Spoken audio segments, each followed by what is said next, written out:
여러분 안녕하십니까? 여수 MBC 뉴스데스크입니다. 오늘로 예정됐던 전남 국립의대 신설을 위한 오자회동이 순천시와 순천대의 불참으로 무산됐습니다. 동북권이 제안한 요구안을 전남도가 결국 수용하지 않아 회동 자체가 열리지 못한 건데요. 내부에선 예상된 파행이란 반응이 나오고 있는데 전남도는 또 오자회동을 위한 준비에 들어갔습니다. 최황지 기자의 보도입니다. 지난 10일 전남도는 전남권 의대 신설과 관련한 오자회동이 연기됐다고 알렸습니다. 전남도가 오자회동을 제안한 지 일주일 만입니다.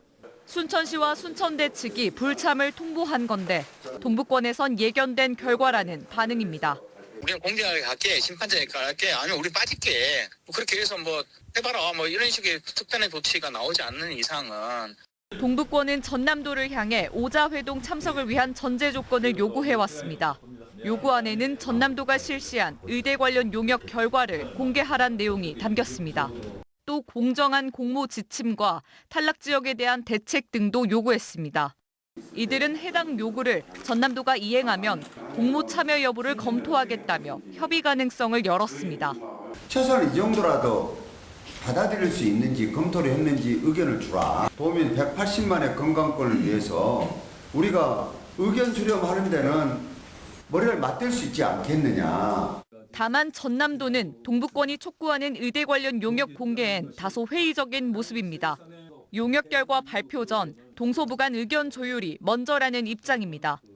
전남도는 순천대와 목포대 총장들에게 결과를 먼저 보여주고 양측의 판단에 따라 결과 공개 여부를 정하겠다는 겁니다. 서남권에 유리한 영역이다 이런 의혹을 사고 있는데 아니 한번 직접 보시고 나서 정말 그런 자료인지 먼저 진짜 공개하는데 문제가 있는지 없는지 이런 것들도 두 분이 직접 보시고 판단하셔가지고. 전남도와 동북권과의 갈등이 계속되는 상황 속 전남도는 다시 오자회동에 관한 날짜 조율에 나설 계획입니다. MBC 뉴스 최황지입니다. 김영록 전남지사가 윤석열 대통령이 지난 9일 취임 2주년 기자회견에서 발표한 저출생 대응기획부 신설 발표를 환영한다고 밝혔습니다. 전남도는 이와 함께 출생수당 시행을 위한 사회보장제도 신설에 조속한 협의와 국가 출생수당 도입, 저출생 대응 기여도가 높은 지자체의 지방교부세 지원율 상향 등을 정부에 건의했습니다. 가정의 달을 맞아 순천에서 지역 어르신들을 위한 특별한 행사가 열렸습니다. 어제 순천 서면청년회는 동산초등학교 운동장에서 효사랑 큰 잔치를 열고 지역의 어르신들을 초청해 함께 식사한 뒤 축하 공연과 노래자랑 등 다채로운 행사를 마련했습니다. 한편 서면청년회는 50세 미만의 지역 청년들이 모인 단체로 결식아동 돕기, 환경 정화 활동 등 매년 여러 봉사 활동을 펼치고 있습니다. 지역의 어린이집과 유치원이 요양원과 노인 주간보호센터로 잇따라 간판을 바꿔 달고 있습니다. 저출생의 고령화 현상 때문인데요. 초기 비용과 경쟁 등을 고려하면 업종 전환이 쉽지 않지만 노인 보호시설로 전환을 고려하는 어린이집이 큰 폭으로 늘고 있습니다. 유민호 기자입니다. 흥겨운 트로트에 맞춰 박수치는 어르신들. 강사의 큰 동작을 따라 몸의 활기를 깨웁니다. 집에 있는 것보다는 여기 와서 대화로 서로가 나누고 그런 거 보니까 즐겁고 그래요. 박수와 웃음이 가득한 이곳. 지난해 6월까지 어린이집이었습니다. 보행기는 성인용으로 더 커졌고 스케치북은 인지훈련용 그림이 대신합니다.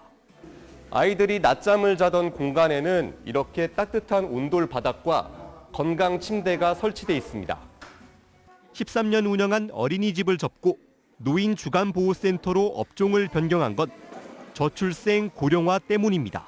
좋은 교사를 구하기가 쉽지를 않아서 그게 현실적인 이유였고 두 번째로는 애들이 인구 감소 때문에 그에 대해서 고민하던 차에 전환을 했습니다. 순천에서는 지난 5년 동안 어린이집 유치원 6곳이 요양원과 주간복지센터로 바뀌었습니다. 하지만 초기 비용과 인허가를 고려하면 업종 전환도 쉽지만은 않은 상황입니다. 그 시설 비용하고 이제 저희들은 이제 그 선생님들이나 요양보호사나 사회복지사를 다 갖춰놓고 허가를 내야 되거든요. 그게 좀 어렵습니다. 시설도 포화 상태입니다. 노인복지시설의 신규 진입이 늘면서 경쟁에 내몰릴수록 서비스 질이 낮아질 수 있다는 우려도 나옵니다. 이제 이런 시설들이 정원이 다 차 있는 곳이 없을 정도로 굉장히 많이 생기고 있거든요. 이제 뭐 식대를 감액을 해야 하든지 서비스의 질이 굉장히 떨어질 수밖에 없죠.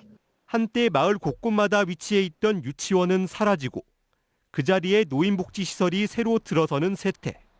아이는 낳지 않고 빠르게 고령화되고 있는 시대.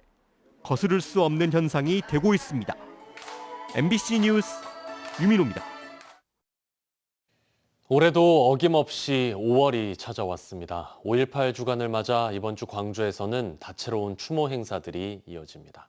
천홍희 기자입니다. 국립 5.18 민주묘지에 임을 위한 행진곡 노래가 울려 퍼집니다. 선생님과 함께 5월 영령을 찾은 어린 학생들은 헌화하고 묵념하며 그날의 희생을 기억합니다. 5월지기 강사로부터 민중항쟁에 대한 설명을 듣고 시민군의 대변인 역할을 하시다가 결국은 마지막 군부가 강주를 탄환할 때 도청에서 돌아가시게 됩니다.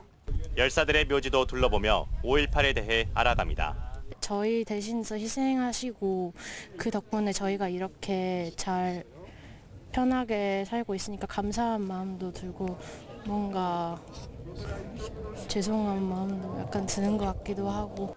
5.18 주간을 맞아 추모 분위기가 고조되고 있는 가운데 이번 주 광주 곳곳에서 다양한 추모 행사들이 진행됩니다. 광주 전남 기자협회는 지난 9일부터 2박 3일 일정으로 전국 각지의 기자들을 초청해 5.18 강연과 국립 5.18 민주묘지 참배 등의 역사 기행을 열었습니다. 시교육청은 오는 17일 당시 초등학교 1학년이었던 5.18 행불자 이창현 군에게 명예 졸업장을 수여할 예정이고 5.18 사적지 걷기와 5.18 청소년 문화제 등의 행사를 통해 5.18의 내실화와 전국화를 쾌할 계획입니다. 5.18 행사위는 몰입형 공연으로 진행되는 전야제 행사와 민주평화 대행진, 전국 노동자 대회 등을 통해 하나 되는 5월을 만들 예정입니다. 저희들이 지금 이 자리에 있게끔 해주신 것에 대한 그런 것에 대한 저희들도 보답도 또 저희들이 더 열심히 해야 되겠다는, 그리고 이 정신을 더더욱 우리 후손들에게도 계승을 해야 되겠다는.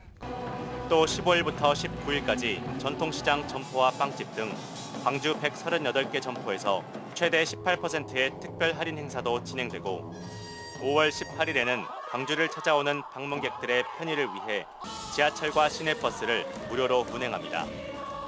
한편 2년 연속 대통령실 인사들과 국민의힘 의원들을 대거 데리고 5.18 기념식에 참석했던 윤석열 대통령이 올해도 기념식에 참석할지 관심이 모아지고 있습니다. MBC 뉴스 천홍입니다. 비가 그치고 하늘이 맑게 개면서 포근한 날씨를 보였지만 몽골에서 불어온 황사로 공기는 매우 탁했습니다. 오늘 전남의 미세먼지는 한때 나쁨 수준을 기록했습니다.